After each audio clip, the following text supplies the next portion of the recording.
Welcome to Win the Day from Back to the Bible. I'm your coach, Pastor Nat, and first of all, happy Christmas Eve. I hope you have a great Christmas this weekend, but to get it kicked off in the right way, we're going to talk about making the trade. Author John Maxwell says to experience growth, we must engage in the law of the trade-off. The law of the trade-off says we must learn to say no now so we can experience a better yes tomorrow. That's the law of the trade-off. Well, we too benefit from the law of the trade-off. This is especially true when it involves religion. Here's what Paul writes on this in Galatians chapter 2, beginning in verse 19. For through the law I died to the law, so that I might live to God. That is right.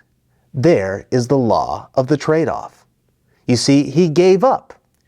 He could no longer play the game of legalism. He could no longer try to earn his salvation by trying to fulfill the law, because it was useless. He couldn't do it. No matter how many rituals or ceremonies, no amount of religious activity that he did, nothing could ever make up for his sin.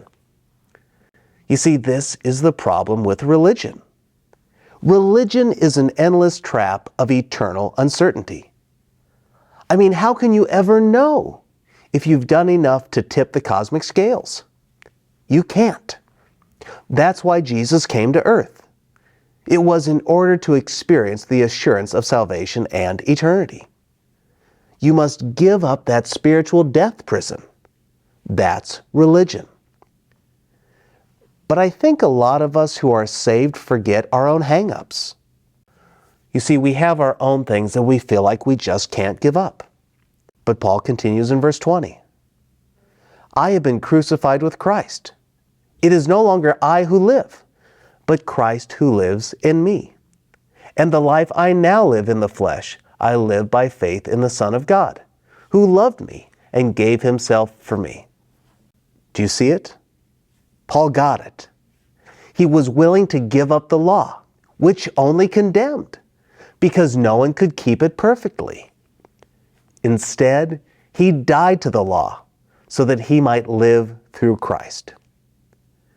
You see, once Christ died, we too died to the law. We died to ourselves, and we died to our sin. We made the trade. We said no to religion, to legalism. We said no to ourselves, and we said yes to Jesus. But in case you're confused about our salvation, Paul tries to straighten it out one more time in verse 21. I do not nullify the grace of God, for if righteousness were through the law, then Christ died for no purpose. People often ask me, wasn't there another way to receive salvation? I mean, wasn't there a better way other than having Christ die for our sins? Verses like Galatians 2:21 scream, no, there was no other option. Paul says, if righteousness were through the law, in other words, if there was another way to earn salvation, win salvation, or to keep your salvation, then Christ died for no purpose. If there was another way to earn salvation, then Jesus' death would be meaningless. It was a charade. It was simply a show. When we play religion, when we turn to legalism, we are saying that Christ's death, it was meaningless. We are attempting to nullify the grace of God. When we do this, it doesn't just hurt us. We bring down other people with us. There is no sin that only hurts us. There is always a ripple effect. The sin of legalism attempts to nullify the grace of God. It pulls people away from God with us. Today, wherever you are, refocus on the gospel of Jesus Christ. Remember, it's by grace, a gift that you are saved. When we believe this, we will live like it.